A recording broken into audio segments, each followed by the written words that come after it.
And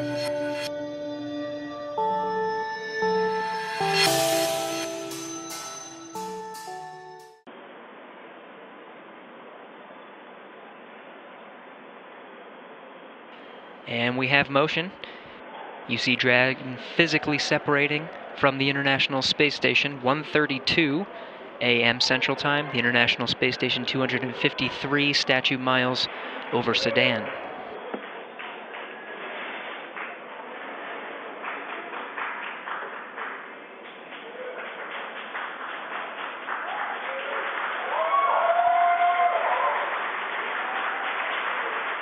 Houston, the station is supposed to go into ISS thrusters enabled. Copy.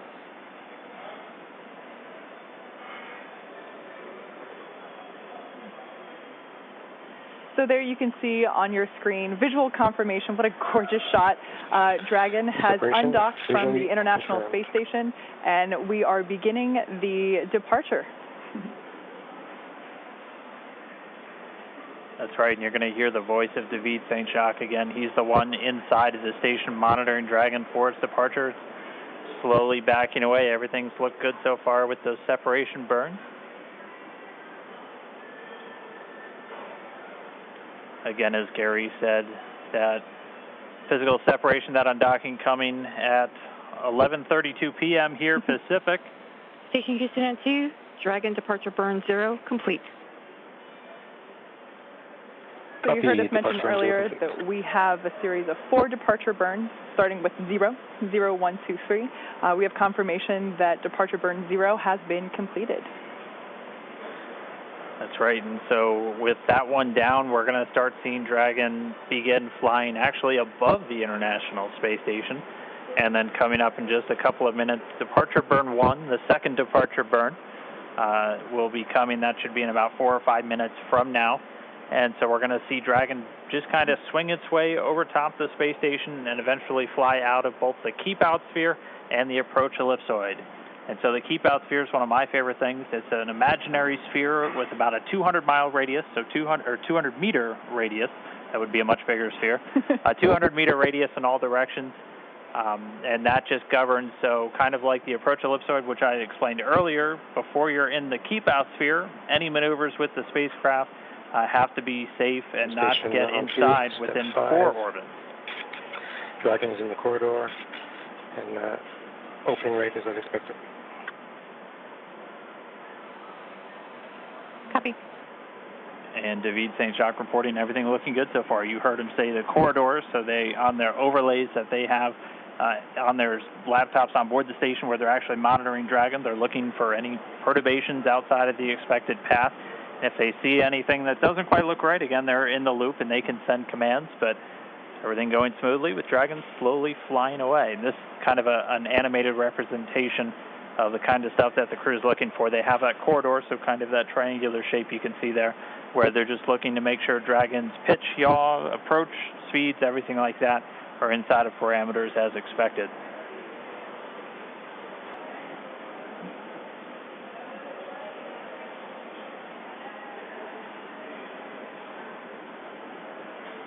Dragon continuing to fly free. Look, everything looking good so far.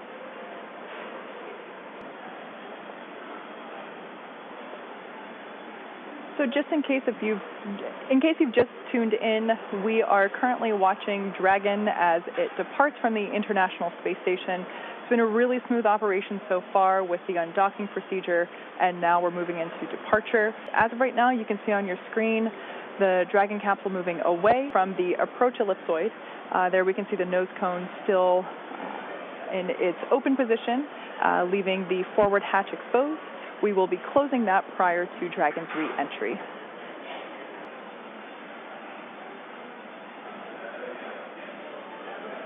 And so we're continuing to get really great views. Dragon backdrop by the inky blackness of space.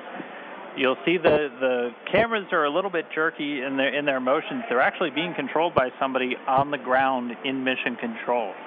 We always like to talk about how in mission control over in Houston, that's where they actually fly the space station. That's where they control everything from the cameras and the communication to even the thermostat on board the space station. If it's too hot for the crew, they talk to the ground, and they're the ones who can turn the AC up. But so it's actually somebody at a console right now who's controlling those cameras, sending commands just to move all the pan, tilt, focus, everything else. They're doing it from a console on Earth while the thing is flying 250 statute miles over the Earth on the other side of the planet.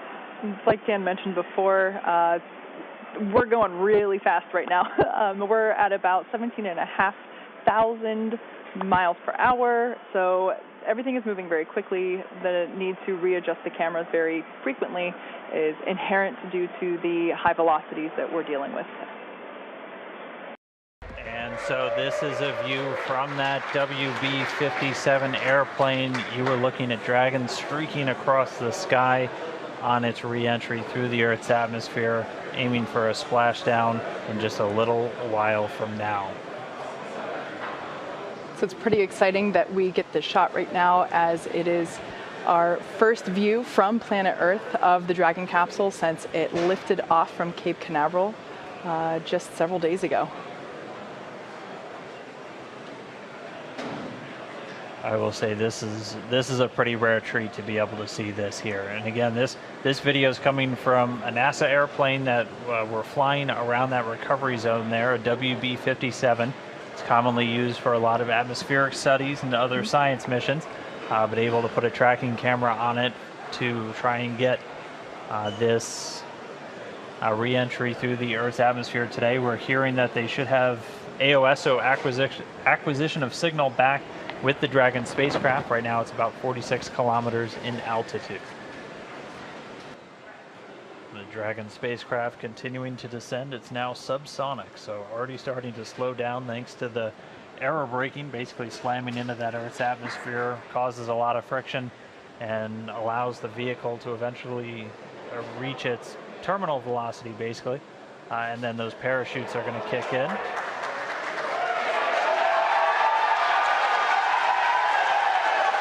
So there you have visual confirmation of the deployment of our drogue parachutes. This is the first of 2 parachute deployments.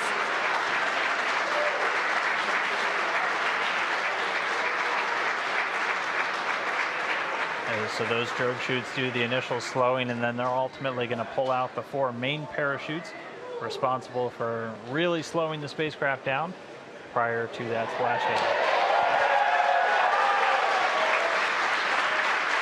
You can hear cheering here at SpaceX headquarters as the employees that have gathered around our Mission Control Center are sharing the same view as you. What a gorgeous shot of Dragon coming back down.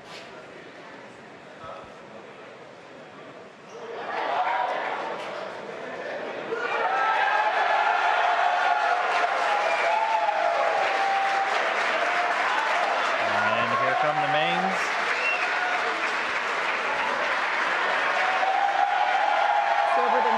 Seconds, we will see those main parachutes exactly like that begin to expand as they capture more air, further decelerating the Dragon vehicle down to the Atlantic Ocean.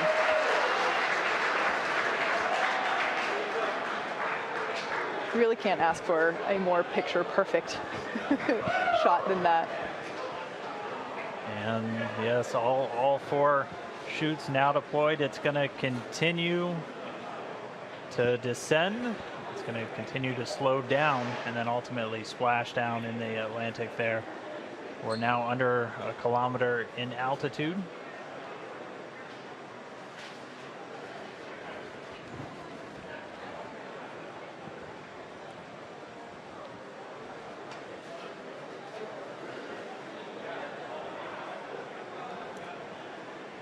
Just about 750 meters to go.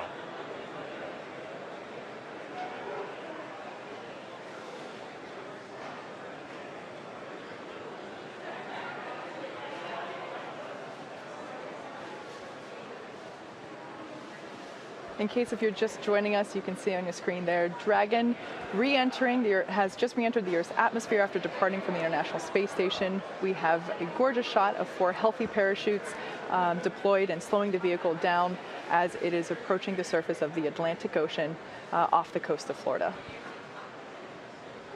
And it's continuing to descend under those chutes. We just passed 500 meters. Everything continuing to look good via reports to all the flight control teams. Now we're at about 400 meters.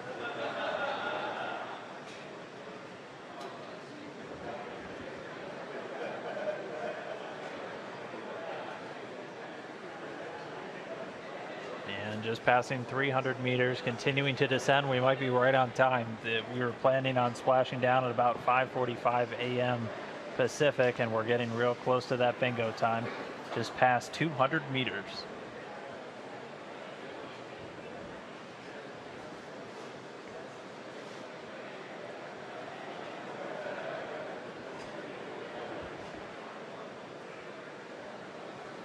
And we have confirmation that Dragon is now under 100 meters, is 100 meters above the surface of the ocean. So next up, standing by for splashdown.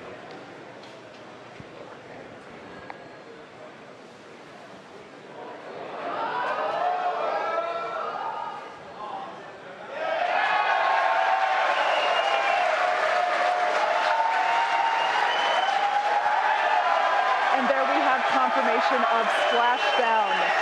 Dragon has returned to planet Earth. It is now back home, and you can see on your screen our two fast boats racing out to the capsule, now in recovery.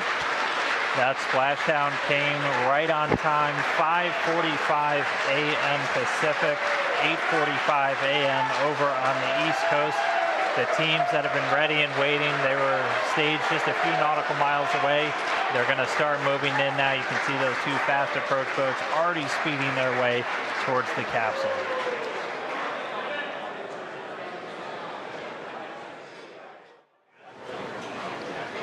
Right now we're just waiting for Dragon to lift up and out of the water and into the nest. And there it goes. So there facing us is what we call the side hatch, and that is where, as Dan just mentioned, the astronauts would, if we had astronauts on board today, where they would be exiting. The top hatch is what we use to connect to the ISS, and that is currently hidden underneath the nose cone. But like we said, astronauts will be coming out of the side hatch. And we got a beautiful shot there. Now the hydraulic lift is coming back towards us, and it is preparing to lower the Dragon capsule into its nest.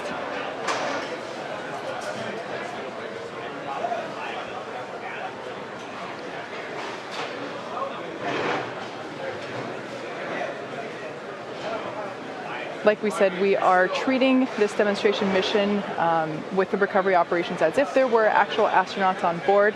And of course, before we would be able to open the hatch, we would have to make sure that the spacecraft's cabin pressure is equalized with the outside environment before doing so. So once Dragon is seated, and you can hear some cheers behind me as the remaining folks that we have here on the SpaceX team outside of Mission Control are cheering with the placement of Dragon into the nest there, as you can see.